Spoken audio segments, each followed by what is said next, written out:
CPM നേതാവ് M മണിയുടെ കൊലവിളി പ്രസംഗത്തിൽ ഭയമില്ല എന്ന ദേവികുളം മുൻ MLA എസ് രാജേന്ദ്രൻ. മൂന്നാറിൽ CPMന്റെ അടിത്തറ ഇളകി.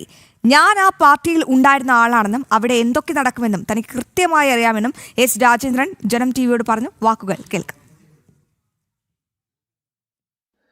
ഇപ്പോ നമ്മൾ ഇവിടെ 8-ാം തീയതിയാണ് പരിപാടി മെമ്പർഷിപ്പ് എല്ലാം എടുക്കുന്നത്. അതില് നല്ല പോലെയുള്ള ആളുകൾ എത്തിച്ചേരും. അപ്പൊ ഇന്നലെ അവര് പ്രകടനം പൊതുയോഗം വെച്ചിരുന്നു. പ്രകടനം നടന്നില്ല.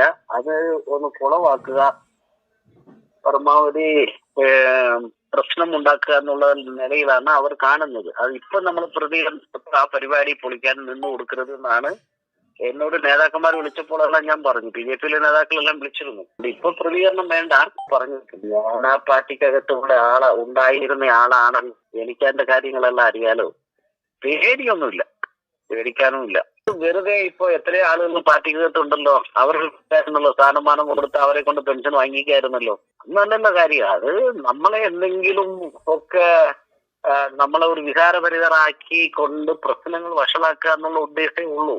ഇപ്പൊ നമ്മൾ അതിനെ പ്രതികരിക്കാനില്ല. ഇനിയിപ്പം BJP മീറ്റിംഗ് ഉണ്ട്. അത് കഴിഞ്ഞിട്ട് കൂടി ആലോചിച്ചതിന് ശേഷം എന്തെങ്കിലും ഇപ്പൊ ഒരു പബ്ലിക് മീറ്റിംഗ് വേണം, അത് ഇതൊക്കെ എന്തെങ്കിലും ഉണ്ടെങ്കിൽ അതൊക്കെ അങ്ങ് ആലോചിക്കാം എന്നുള്ളതല്ലാതെ ഇപ്പൊ അതിനെ വഷളാക്കരുത്. എന്നോടൊപ്പം തന്നെ ഒരു 1500 ആളുകൾ ആ ദിവസത്തിൽ മെമ്പർഷിപ്പ് എടുക്കും. പിന്നെ പാർട്ടിയുടെ ആളുകൾ വരുന്നത് വരെ സ്റ്റേറ്റ് പ്രസിഡന്റല്ലേ വരുന്നേ. നമ്മൾ പരിപാടി സമ്മതിച്ച് എല്ലാം ഡേറ്റ് എല്ലാം ഫിക്സ് ചെയ്ത് വെച്ച് പിന്നെ അതിനെ കലക്കുന്ന നിലയിലേക്ക് നമ്മളൊന്നും പോകരുതല്ലോ. പ്രകടനം ഇന്നലെ അവരുടെ നടന്നില്ലല്ലോ.